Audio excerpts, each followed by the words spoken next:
15 things that you need to know before visiting Thailand.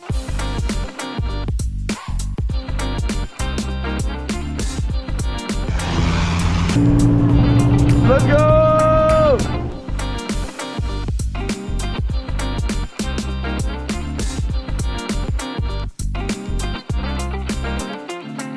In today's video, guys, we're going to be sharing with you some very insightful information that I have learned in a few different ways. Recently, I was in Thailand for 2 months and I've been 2 other times, and so much more has led me to figure out what are the most important things that you need to know as a prospective tourist visiting the country. So these things on the list are not in any order from most important to least important, so stick around till the end of this video because you're going to find some very insightful travel tips today. The number 1 on the list, and probably the one that most people ask about, is when it comes to visas, what do I need? As a US traveler, I was able to arrive into the country with no visa and get visa on arrival for 30 days. Now, in order to do that, I needed to have proof of accommodation as well as proof of my flight ticket out of Thailand within 30 days. Have no fear if you want to extend your visa, because I've got some great news for you. I decided to stay in Thailand longer for an additional 30 days, which led to a full 60 days of time in Thailand, but my visa was for 30 days. So how did I do it? Well, when I was down in Phuket, I went to the immigration office and it was the simplest process ever to extend my visa. I showed up there with 2,000 baht and my passport, and I was able to get my visa extended within just a couple of hours, and I only waited in line for maybe 25 minutes. So it was a really efficient process. The one thing I'll tell you is that depending on which city you are in, there might be a different process. Number 2 on this list is to ensure you are prepared with a travel medical insurance plan. Traveling can be unpredictable and you never know when you might run into an unfortunate situation. That's why I always make sure my travel medical insurance is in place prior to all of my trips. For years, I've been using Safety Wing, who is our partner in today's video, as they offer great coverage all around the world, which is crucial when exploring places like here in Thailand. What I love about Safety Wing is its pay-as-you-go subscription, so you can start and stop whenever you need. It covers you in over 180 countries and even includes protection for travel delays, lost luggage, and trip interruptions. If you're into adventurous sports, there's an add-on for that too. So before you head off on your Thai adventure, make sure you're covered with Safety Wing. It's affordable, easy to set up, and gives you peace of mind, allowing you to fully enjoy your trip. So I'll put a link down in the description below, and that might be a helpful one for you guys to add on to your trip. Number 3 on the list is when it comes to renting scooters. You're probably thinking about that Thailand dream, which is to arrive here, whether it's Bangkok, Chiang Mai, Phuket, Koh Phi Phi. Wait, not Koh Phi Phi. There's no motor vehicles there. But all these other locations where everyone wants to hop on a moped or a scooter and just go cruising and living the dream. Hello, Surat-Thani. It sure has been a while. Well, let me just tell you a few things, because you don't want to arrive here and have that not be possible. In Thailand, you need to have an international driving permit, so make sure you pick this up in your home country. Another thing is, all the experiences I've had when it comes to renting a scooter in Thailand have been amazing. That's because all I ever do is go and check the reviews on the scooter company I'm renting from. I always take a full video of the scooter when I pick it up. This is the only guarantee that you will have of previous damages that were on the bike before you picked it up. If you come back and drop your scooter off and the scooter rental agency didn't remember there was this mark, or maybe they never marked it down that it was already there, you're going to get charged and you're not going to be happy, and that might derail your trip. And last but not least about scooters, always wear a helmet, guys. I hate to say this, but there are a lot of deaths every year in Thailand. The traffic is crazy. Southeast Asia driving is pretty wild if you're not used to it, but it depends on the city. Some places are more crazy than others, but I have watched other YouTube videos on people who have miraculously survived, who were wearing their helmet. If it wasn't for their helmet, they would not be here today. Number 4 on the list is when it comes to booking your accommodation. The question is, should I book before or after? You might be one of those backpackers that wants to arrive in the location and go ahead and walk from hostel to hostel and select your accommodation. Let me tell you, the first 2 times I went to Thailand on a backpacker's budget, this is what I did. Now, coming here a few years later on a busy time time of the year, accommodation can be harder to book when you arrive on the spot. I don't want to say impossible. You can always find a place, in my personal opinion. But if you have a specific idea in mind on what you want your accommodation to be like, then you need to book in advance. So the two websites I use are booking.com and agoda.com. I'm going to put links down in the description below as well as in the pinned comments so you can find those booking websites. I have found these to be great websites because of the cancellation policies as well as finding great deals on the booking websites in itself. Now you can also use Airbnb. I found Airbnb to be one of my favorite booking platforms for Bangkok. Some of the places that I've stayed in for like 30, 45 bucks a month are freaking insane. We're talking like 2-level lofts that I'm staying in for a few days. And when you put this into perspective, fully modern amenities, rooftop gym, rooftop pool, all this stuff. And I'm like, you can live like a king. In the US, we're talking $150 per night. So the cost of living in Bangkok can be fantastic. So the earlier you book, the more options you're going to have, as well as the time of the year you book. And another thing I want to talk about is the location of where you're going to book. You might think, hey, I'm going to put in Bangkok and just find the cheapest place. Well, you might end up paying for that on the back end. Bangkok is a massively spread out city where you can literally spend an hour, not including traffic, going from one side of the city to the other if you're in a car. So there's two ways to get around this. You can stay near public transportation like the subway or metro, and you can take that to get around, and that's how you avoid the crazy Bangkok traffic. And then it doesn't really matter where you'll stay in the city because it's very inexpensive to take the subway or metro. Now, if you want to do a lot of walking, you plan on taking Grabs or Ubers or Tuktuks, I would stay somewhere in a better location, like in Sukhumvit 10, somewhere around here, Nana Plaza, depending on what you're into. You can also stay near the river, like kind of near the Shangri-La area, as well as like the Icon Siam famous mall. These are all really popular tourist spots that people will stay at. But if you want to find the cheapest accommodation, you're probably going to be a little bit further outside of some of those tourist spots. Number 5 on the list is you're probably wondering, when should I visit Thailand? When should I go? We all have heard about those horror stories when it's like, yes, we're going to Koh Samui. We arrived there, 5 days straight of rain. Those tropical island vibes were not the tropics you were imagining.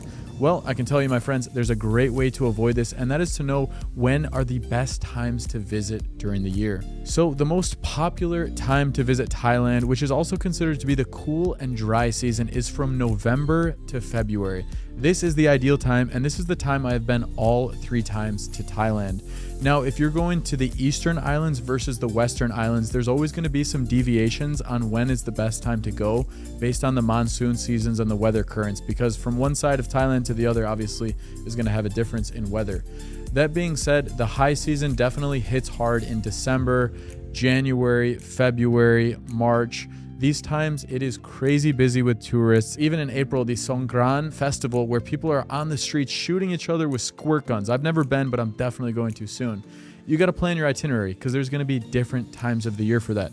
Now, if you're looking to go to Thailand on the cheapest and most inexpensive way, you'll want to go during the rainy season. This is when hotels really want the business, guest houses really want the business. The rainy season is from May to October, and during that time, you're going to experience fewer crowds. So if you're planning to go to the iconic Maya Bay, you might get some days where it is sunny in these places. It's not like the rainy season means that for 5 months straight, there's only rain. You will get some sun in there, but it is raining most of the time. So just keep that in mind. But you might have some days where you really get some cool experiences because you don't have the crazy amounts of crowds that you find during the busy time of year. Number 6 on the list is to be wary of scooter or tuk-tuk scams. In places like Bangkok, this is where it's going to be most popular for things like the tuk-tuk scam. Actually, the funny part is the first time I was back in Bangkok, I hopped in the tuk-tuk. The guy gave me an amazing price straight away. I was like, oh, sweet, an honest guy. He took me to a special pier, which was not the pier that I asked him to take me to go visit Wat Arun. And all of a sudden, boom, the 30 baht boat that I was going to take, the ferry boat, the shared boat, turned into a private 1,800 baht private boat to get to Wat Arun. We're going, this is Wat Pho right here. This is where we're supposed to be at. And he brought us to Chinatown. Why would he do that if he was gone? Well, the tuk-tuks will work with these different locations and they will drop off tourists who just simply won't know any better and will just pay the amount of money they need to in order to get on that boat because they'll just think that's the only option. The only way to 100% avoid that is to just take a Grab. That gets you transportation at locals price, gets you from point A to point B. It is the safest because you have the GPS location and it has the built into the map, so you never have to worry about any language barriers. You just hop in and then you get dropped off. If you're wondering what is Grab, Grab is the equivalent to Uber in Thailand. I've also heard a lot of people use Bolt. Some people say it is more cost effective. I have yet to use it, but a lot of Thai locals have told me sometimes it can be quicker with pickups and it can be more cost effective to get around. Number 7 on the list is to get a SIM card upon arrival. So some people like to get the local SIM cards when they arrive. Keep in mind, if you're coming from the United States and you've bought the newest phone, they're actually removing the SIM card slot. So you might be planning on going and getting that local SIM, and then you're going to try and open up the SIM card slot and there's no SIM card slot. Well, that's going to happen if you're coming from the US. Luckily, most other countries that hasn't happened, but you can actually use eSIM, which I'll put a link down in the description below. And there you'll be able to set up your eSIM even before you arrive to Thailand. And then you'll have the local data or local full phone plan in Thailand once you arrive.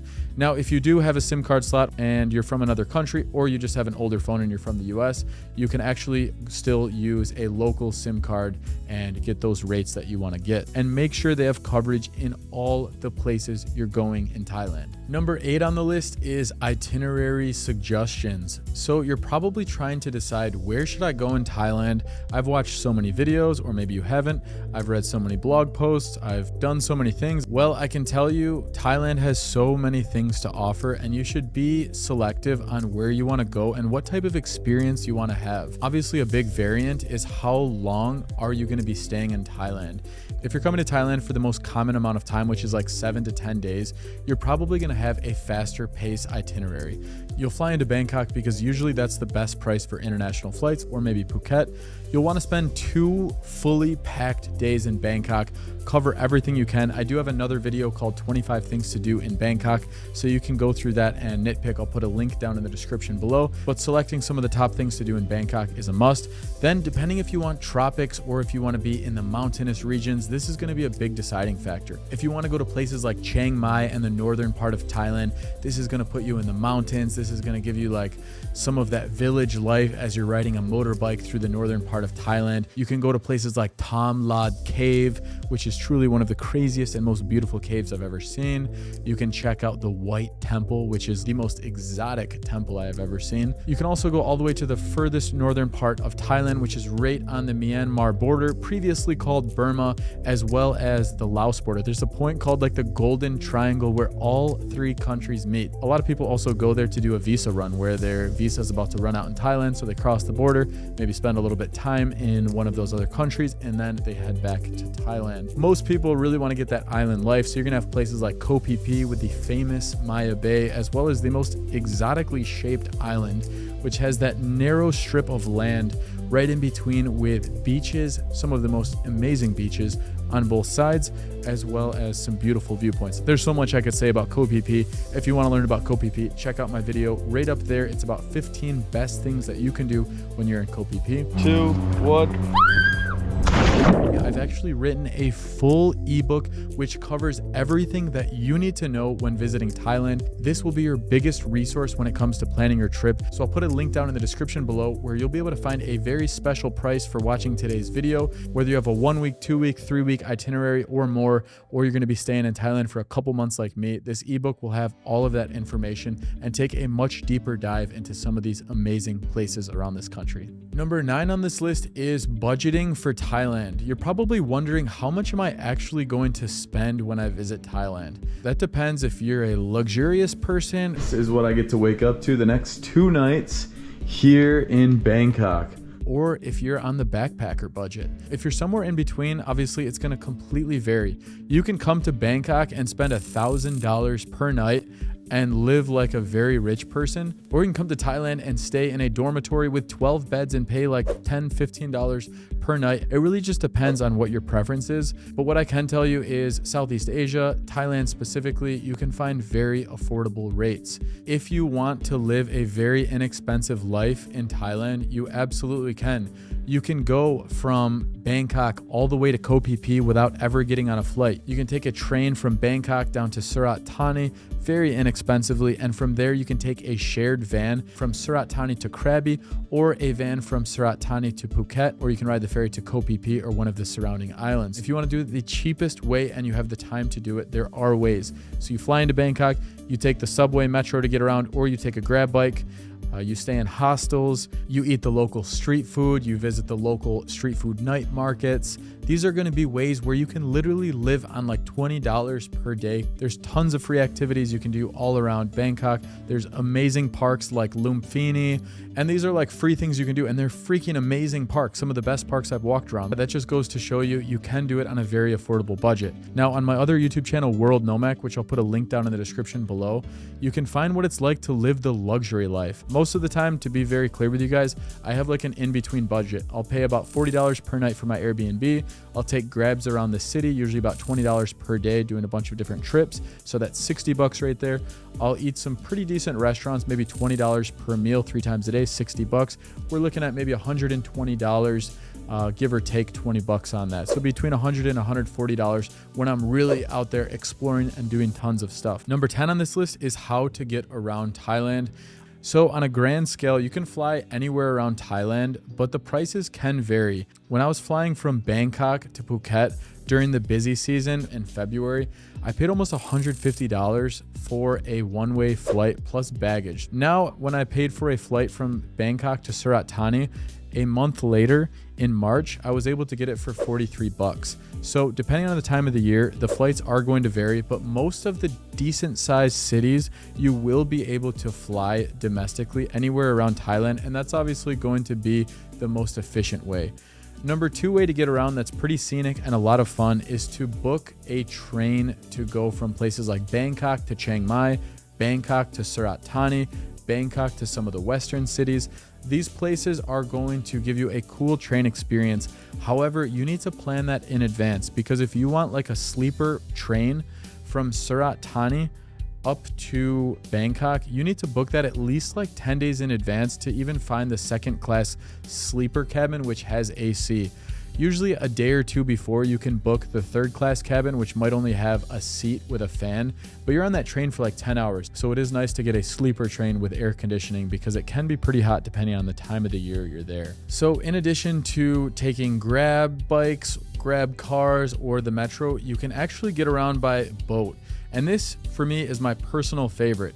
If you're near one of the waterways or within walking distance, there are tons of different types of boats you can take to get around the city. When it comes to traveling between islands, everyone takes the ferries. You can also take a shared speedboat, which will usually cost about 30 to 80% more than a big shared ferry. I've done both the speedboat from Phuket Rasada Pier over to Koh Phi Phi, and I paid maybe 800 baht for that. And I've also done the big shared multi-level ferry that serves refreshments, has an air-conditioned area inside, and this is a great way to go from one island to the next and travel very comfortably with all your luggage. Another way to get around the country is you can take shared vans, and shared vans are going to be like some of those larger size, maybe 8 to 10 seater vans, and you can get in them with a couple other people.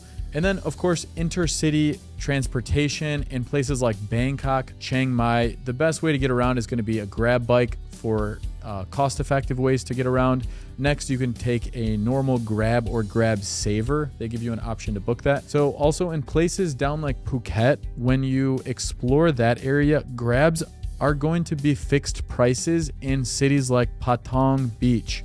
Now, the rest of Phuket, it's very cost effective. To go from the airport over to Patong Beach, I paid maybe 700 baht, which is a great deal, maybe 800 baht in a luxury SUV. So some of these longer distance seem to be much more cost effective than inner city travel in places like Patong Beach. Number 11 on this list, when it comes to respecting Thai culture and understanding Thai culture, and should you learn any Thai words, I can tell you that I have spent a lot of time in Thailand and in places even in Bangkok. Sometimes I'm quite surprised when people get a big smile on their face when I say Kap Kun Kap or Swati Kap. Hello, Sawadee, Sawadee. Could we please have 2 mango smoothies? Yes. Swati kap means like a greetings. It means like hello. Kap kun kap is a way of saying thank you if you're a man. Now, if you're a woman, you say kap kun ka. Now, my pronunciation is definitely not like a local, but I sound like a typical American speaking Thai. Sometimes I'll say kap kun kap for thank you, or I'll say swati kap to say hello to someone, and they'll get the biggest smile on their face because people just aren't trying that much. Kap kun kap, thank you very much. Thailand is visited by so many different cultures, but I can tell you, no matter what country you're in the world, people appreciate it when you try and use a couple of their words rather than just showing up and speaking English. That being said, you don't need to speak any Thai to explore this place. If you come into a predicament where you're in a local place that doesn't speak any English, then just get out the Google Translate app.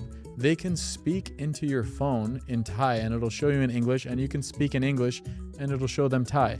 But in terms of showing respect and just being like a great tourist, I will always give this tip that you'll have really amazing and connecting experiences with local people if you learn a couple words. Now, from a respect standpoint, number one thing to never do is talk about Thai politics and talk anything negatively about the monarchy. There are stories of people who have gotten in serious trouble doing that. Now, when it comes to respecting places like temples, they are going to want to have you covering up. Usually the standard is for women, their skirt needs to be past their knees, but it's just better to always cover your legs fully.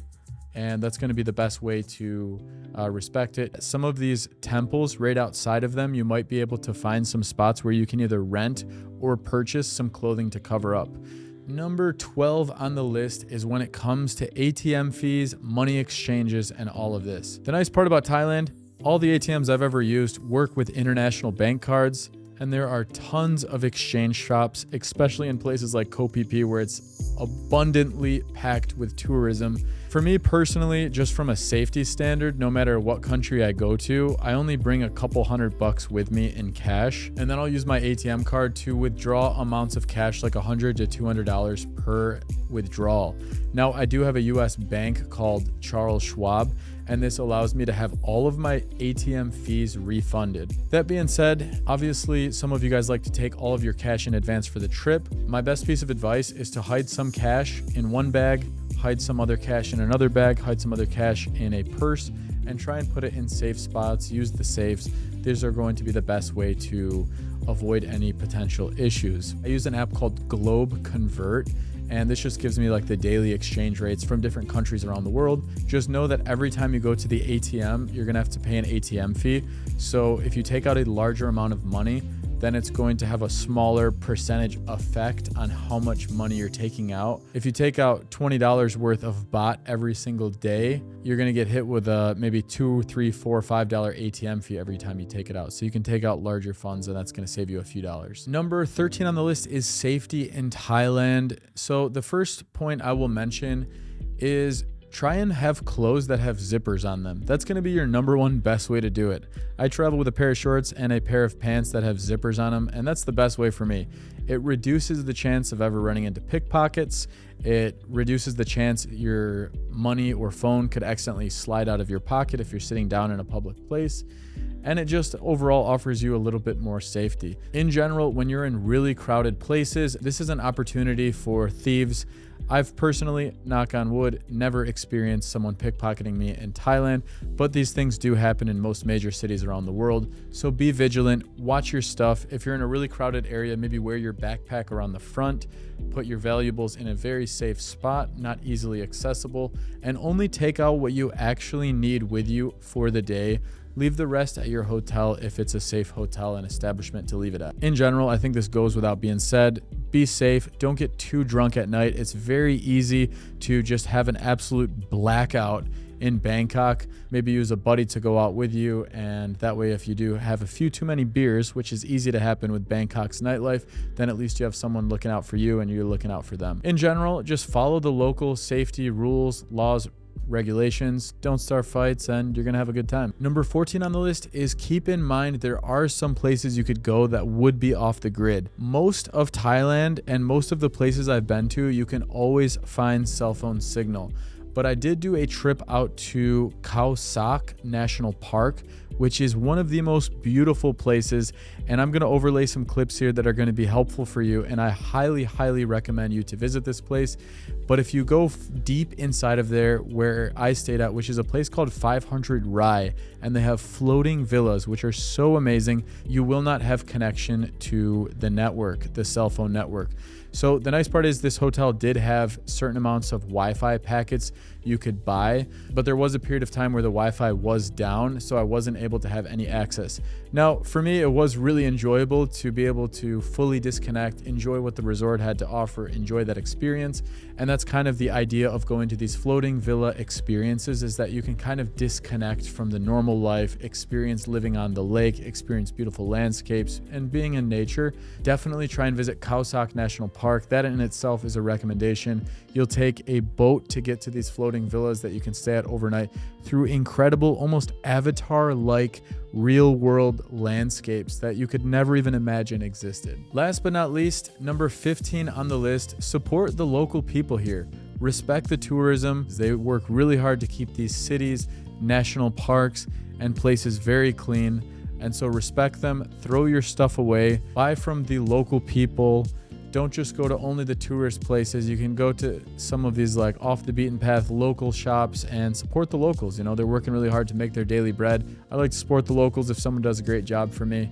And, you know, they all work really hard and they always show up with a smile on their face. So that was a lot. For those of you who have watched the video this far, honestly, congratulations. That was a lot of information for you to hear. I talked about many different types of travel tips, websites, and helpful resources for you. So I just want to mention once again, those will be able to be found in the comment section as well as in the description. So guys, thank you so much for watching, and we will see you in the next video.